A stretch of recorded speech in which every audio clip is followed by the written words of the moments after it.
Some women were made, but me, myself, I like to think that I was created. Queen Mother, alien superstar, Sasha Fierce, goddess. Beyonce isn't just a global icon, she's the epitome of discipline, resilience, and self-made success. From a humble talent show beginnings to dominating the entertainment industry, her rise to fame proves that greatness isn't just handed to you, it is earned. And you got the gift. Now let's open it and untap your potential. Welcome to Untapping Your Potential, where we will share with you motivational stories, motivational figures, comeback stories, and public speaking tips that will keep you growing and inspire you to take action. Beyonce Giselle Knowles Carter is not only a pop star, she's a phenomenon. She sold over 200 million records, holds more Grammys than any other female artist in history, and delivered performances that redefine what it means to be an entertainer. But before all the glamour, the record-breaking tours, and the historic Coachella performances, she was simply a girl from Houston with a dream and a voice that wouldn't quit. Beyonce was born on September 4, 1981 in Houston, Texas. Her mother, Tina, was a hairdresser and her father, Matthew, was a salesman. She had a young sister, Solange, and the two were close from an early age. At the tender age of 5, Beyonce attended a Michael Jackson concert, and life was forever altered. That moment ignited something in her, and within a short time, she began taking dance classes and singing lessons. And at the age of 7, she was winning talent shows around her neighborhood with her powerhouse voice. Beyonce's father created a girl group called The Girls' Time, featuring Beyonce, Kelly Rowland, Latavia Robertson, and several others. Kelly even became a full-time member of the group by moving in with the Knowles family. Beyonce Knowles had been waiting for this moment, standing shoulder to shoulder with the rest of her all-girl group Girls' Time. Beyonce swayed eagerly in the dark, and she was ready for her time to shine. It had been a long road to Star Search, and what had begun nearly 3 years earlier with a simple proposition from a group of women looking to break into the music industry had turned into a full-blown saga. There was fighting amongst the parents, there were disagreements between the songwriters, and there were lineup changes. And of course, all this trickled down to girls themselves, who were feeling immense pressure. All this and Girls' Time still had a very little to show for all they had sacrificed. No record deal, no radio play, and no major tours or performances. Girls' Time had lost despite all of their efforts. And at the tender age of 11, Beyonce had failed on the world's biggest stage. And while the lights, cameras, and adrenaline kept a gracious smile plastered on her preteen face, inside she sank. As she would later recall, we were devastated. The second we got backstage, we just bawled and bawled. But that didn't deter them, because Matthew Knowles left his job to supervise the group on a full-time basis, establishing Music World Entertainment. It put financial pressure on the family, but they were committed. The reality is sometimes you lose, and you're never too good to lose. You're never too big to lose. You're never too smart to lose. It happens. From 1993 to 1996, the group played at local functions such as Beyonce's Mom Hair Salon and endured a rigorous boot camp led by Matthew. They practiced day and night, perfecting their harmonies and experimenting with their different names until they settled one that stuck: Destiny's Child. Destiny's Child were signed to Columbia Records and found their first mainstream hit, Killin' Time, on the Men in Black soundtrack. They released their debut album in 1998, and the Wyclef Jean remix of No No No exploded, topping out at number 3 on Billboard charts. Beyonce ventured into film, appearing in Austin Powers in Goldmember with Mike Myers. She also cut theme songs and experimented with the realm of solo superstars. At the time, Beyonce was anxious to prove herself as an actress.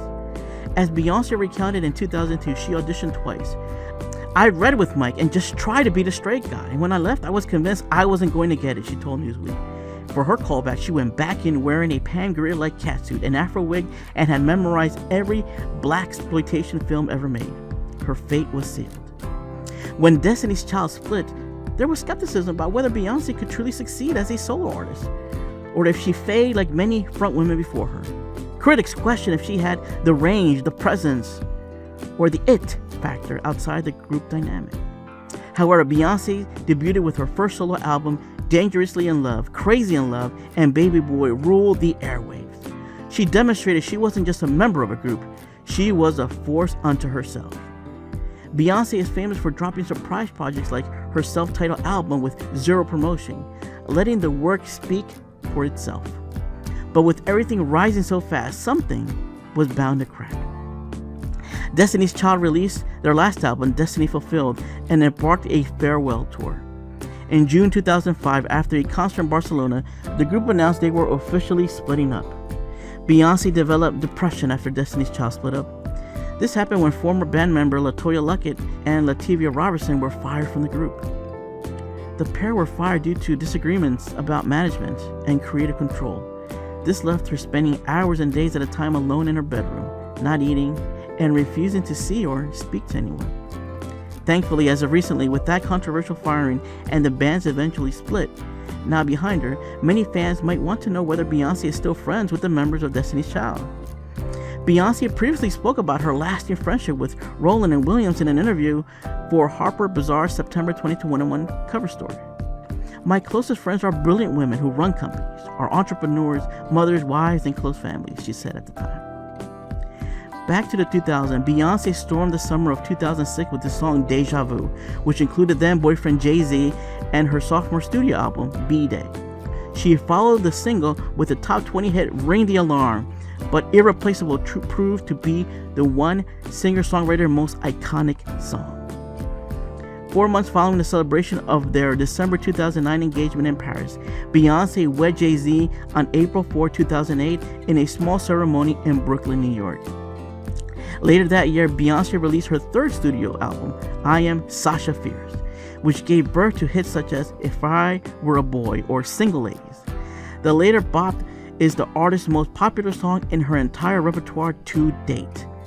Even though the musician said she created the alter ego Sasha Fierce as a child, Beyonce heavily embodied the persona during this period of her career every time she stepped onto the stage. She said she did that so that she could differentiate between her larger-than-life on-stage personality and her shy nature. Beyonce's advertised her HBO documentary Life is But a Dream, bagged another Grammy, performed at President Obama's inauguration, graced the cover of GQ Nearly Nude, and headlined the Super Bowl with a record-breaking show in a matter of weeks. The documentary proved a glimpse into her private life, her miscarriage pain, but every moment was staged. Beyonce will only show what she desires, when she desires, and in the most positive light. She is her own tough critic and ultimate perfectionist, managing her image with the same ferocity she maintained since childhood. Lemonade contained a range of themes of sorrow, pardon, and black pride and addressed her marital problems with Jay-Z, who supposedly had an affair while they were married.